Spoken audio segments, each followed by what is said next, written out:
This video is sponsored by Squarespace, the Rodrigo Fernandez of website builders.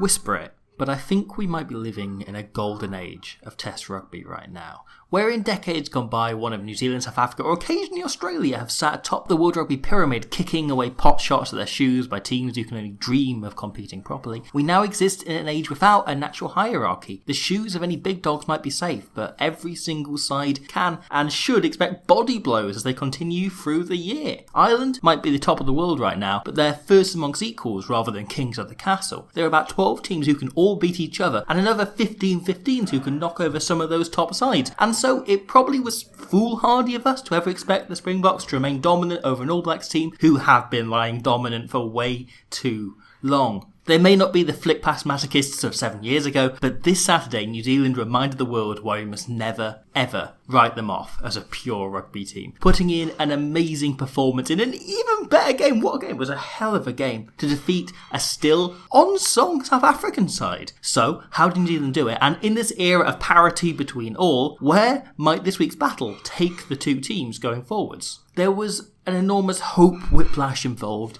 in watching the All Blacks those first 20 minutes, reminiscent of how up and down they've been over the last few years. This is their first attack of the game, and it is dog awful. It is terrible. Similar to this play I kind of tore apart last week, it's an elaborate move requiring a pinpoint pass, looking to pull the South African winger up. But not only do they have a winger themselves throwing it, Will Jordan here, putting their most capable passers on the easy balls or about nowhere, the other wide man, Caleb Clark, seems to think they've caught a different move. Clark pinches inward and Jordan is trying to float a flat ball over the top, and in the end, he does exactly that. It pummels right over the top and into touch. It's probably a start of the game that Scott Robertson mentally adding a 0. But then miracles do happen. The All Blacks steal a line out, which is something they did surprisingly often during the game, considering, it's the Springboks, and they provided us with this, their second attack of the game. Takiaho, who had a phenomenal game, carries first, and the All Blacks set into a shape we saw them use in their successful 20 minutes against the French last year. The passage where a generally very sloppy performance clicked,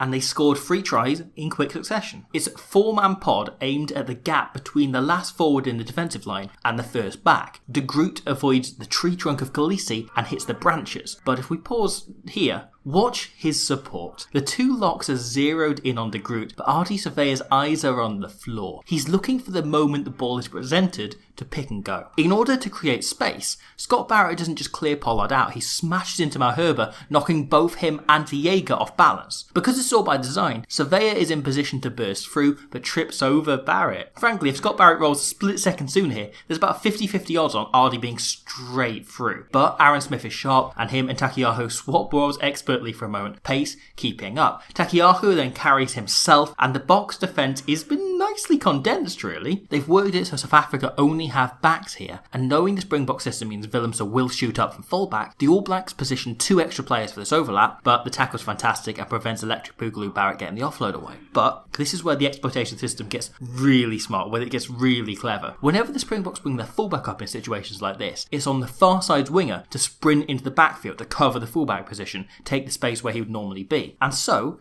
the All Blacks know if they can pull Willemse up and then generate fast ball, this gives them maybe a 10-second window where the far wing is undefended. And having dragged all their backs onto this side, any South African organisers of that defence won't be too alarmed that the man's missing because there's no winger in position to exploit that space. 3 All Blacks pour into this ruck. Speed is more important than keeping bodies in action here, so they keep it high and they go 2 passes out, meaning Hendricks and Pollard here have to rush up pretty far, they're not able to drift. Knowing there'll be a winger down, the All Blacks have put Artie Surveyor as lightning fast as forwards. I mean, his brother is literally one of the best wingers of all time. He's got those genetics, he's got that pace. Not only do these 2 extra passes force Hendricks and Pollard to commit, not drift, it means the kick hangs in the air for less time. Havili nails it, and Surveyor can beat Creel, who is now sprinting back to his wing from fullback and oversells himself in the hustle. Willemse eventually gets back and makes the tackle, and flops briefly on the ball, and Etzebeth, knowing this is 90% likelihood to try, if the ball gets out, kills it. It's a sublime undressing of a defence, but they don't score. And the whiplash continues as Toiyaho makes maybe his only mistake of the game to blow this chance. And once they clear, the Springboks address what happened to them immediately. And the solution? Music to Razzie's ears. Be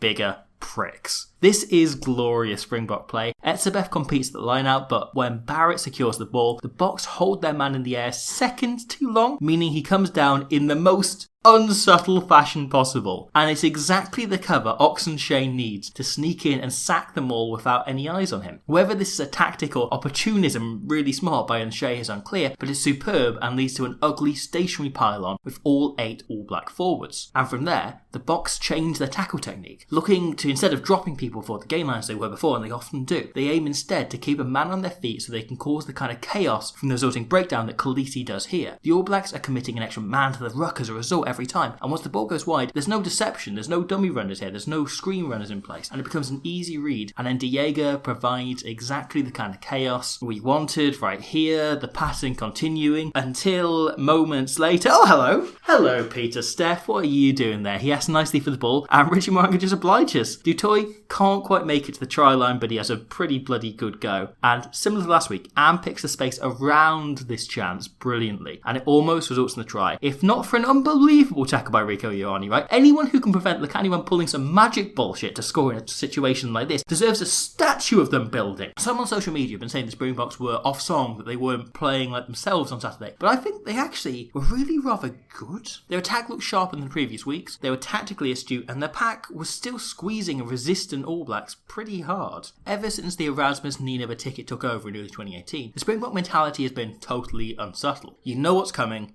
just try and stop it. And the All Blacks on Saturday took them up on that. We all know in theory how you beat the Springboks. You have to be 100% rock solid at the high ball against the best kick chase in the game. You have to manage to get parity at the scrum against the biggest pack, the 2 biggest packs the sport can offer. You have to be able to contain a maul that usually grinds through teams like an ox on roller skates. Oh, and you have to be able to overcome the most aggressive no-holds-barred defence this side of Saul Goodman. And so, where last week the All Blacks tried to start with their fancy stuff and saw the guts ripped right out of their body, this week they tackled the Springbok strengths systematically. When targeting the Springbok D, most teams look to exploit the way they have their winger shoot up and create pressure out wide. But Foster, who's now in charge of the All Blacks attack since Brad Moore was fired, targets the bits nobody ever goes for. The All Blacks run a fluid forward shape here, akin to the structure England were trialling during the Six Nations. And it comes to a particular head here. New Zealand set a 3-man group here with Mo'unga in the boot. Across the Island series, we saw them hitting the outside man and playing off that, sometimes with the fly half wrapping round, but instead, De Groot barks for the ball, and Ardy goes for him. The pass was perfect, and Surveyor runs with enough conviction to bump Khaleesi off balance. This, in turn, halts Etzebeth and bowls Du Toit off his feet. Instead of playing a normal distributor role, Mo'unga squares indirectly on Diolande, and Toyaho has split off from the earlier group. He split off from being part of the 3 to being a 2 and a 1, and essentially becomes a back, creating an extra man out of nowhere. Am has to abandon his usual position and fire in on him. He then offloads, and the Bok midfield D has become completely undone by one shift in position by a hooker and 2 well-timed passes. LaRue comes in, but Ioane can still get it to Clark, and whilst he stops short, the All Blacks batter away at the line till Toyaho is able to mark his phenomenal performance with a try. I find it quite hard to point to any trend or tactic the Springboks got wrong, with the possible exception of how they use their bench. There's an argument that bomb squadding so early undermined the idea behind the tactic, meaning the players coming on were exhausted by the end of the game because they'd played most of it, instead of having 2 full tanks in either half from different players. There's been a lot of continuity from the Erasmus to Nineveh eras, but the one notable change, I'd argue, is that Nineveh is not as good as Erasmus at using his bench. Go back and look at any game the Springboks played when Razzie was head coach rather than director of rugby, and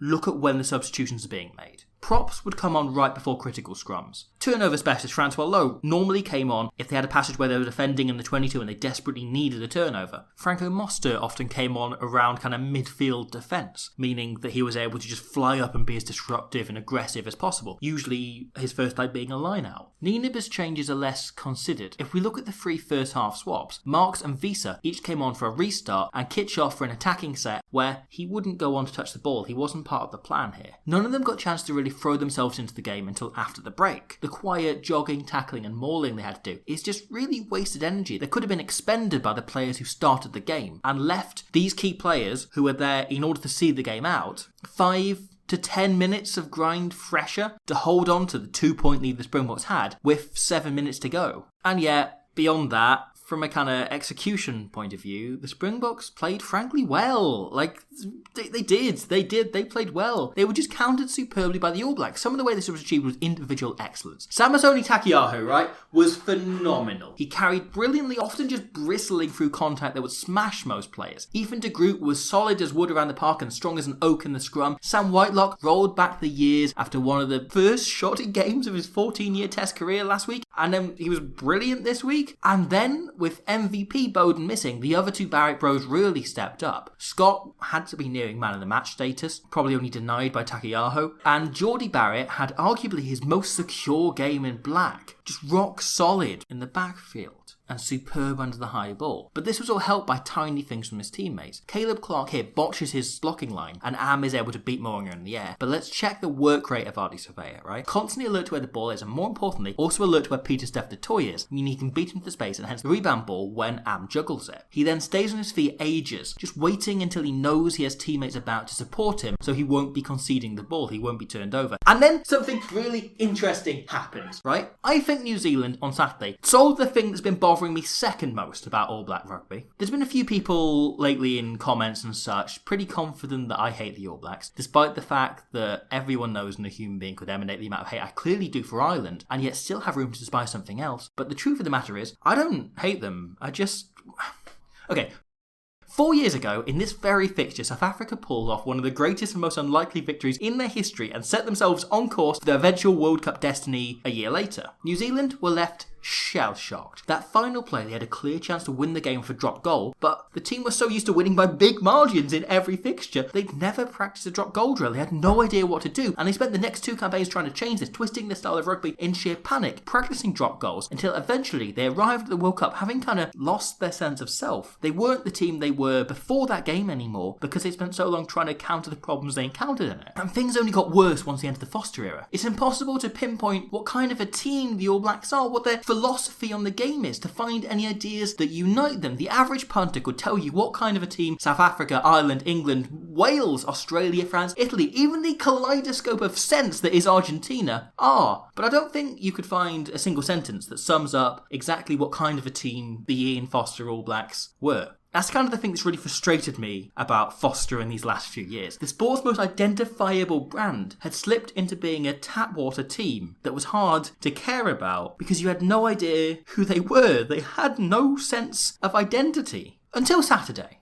Last week, I wondered whether Ian Foster might be needing Squarespace in order to fix up his CV, make a really shiny, lovely website, but after how the All Blacks played on Saturday, I reckon he could approach that website in a brand new way. Instead of the bland whites he was using before, Ian can be a man of bold colours now, fresh ideas, bright, crashing ideas that might not always work, but if they could click, just like the single few clicks you would need in order to instantly redesign, revamp your website on Squarespace. It's so easy to just rejuvenate, just bring new life and energy into that thing, just like Ian Foster did the All Blacks. And look, if you wanted, you might as well go and sign up now using the offer code SquidRugby at the link in the description. Wait 2 years and then redesign it there. That's an option you've got available to you, because Ian Foster was clearly using a different design template. The All Blacks are now a bold team who attack from anywhere and always back themselves. Quite frankly, their exits on Saturday were, frankly, often stupid. This is an utterly bollocks play. Moanga decides to attack instead of just kicking clear, and Havili notices how big a bunch of space there is behind the back line. No sweeper in place, but this kick is dog shit and just hands the Springboks a chance to give the ball to Lukhanyo Am, which is almost guaranteed to be a try no matter where he is on the field. This is, I wish I kind of had like analysis to do on this try, but it's just too good.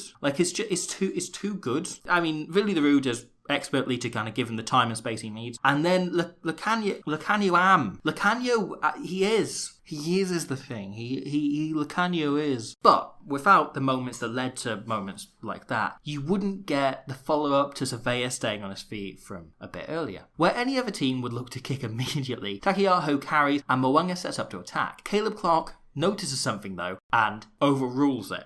Because they've so many men back to cover the kick, the Springbok D is minimal and the fold here is slow, just Diolande. So Dweber lines up to Groot, but Smith picks up and suddenly Dweber can't see the forest for the trees. Clark bursts onto the ball late, coming round from the far side and explodes through with minimal support, Moeng has to clear out the ruck, but another All Black just backs himself. He just steps up. 100% of Rieko Ioane's passes in the previous test went directly to the hands of Stephen Kitshoff, but with Mapimpi committed to the breakdown, only Pollard and the slower Etzebeth are on side, and Ioane backs his hands. Pollard out the equation now. Kane held his whiff beautifully to mean Pollard can't double job, and then gives the ball quickly to the faster man outside him. It's a remarkable tackle in the end by Etzebeth, but the All Blacks don't panic, they just play. There's no plan here, the structure isn't in shape. Instead they just chuck it about, they just kind of play for a phase, knowing if it's fast enough, they can maybe catch the Bok defence. Misaligned. Takiaho then makes a lovely bust and offloads to Prickface before spotting Khaleesi is late getting back in line. After making the previous tackle, Smith snipes and then offloads just in hope. They did a lot of this, just keeping the ball in play for the sake of it, because they trust someone to get there in time and make something of it.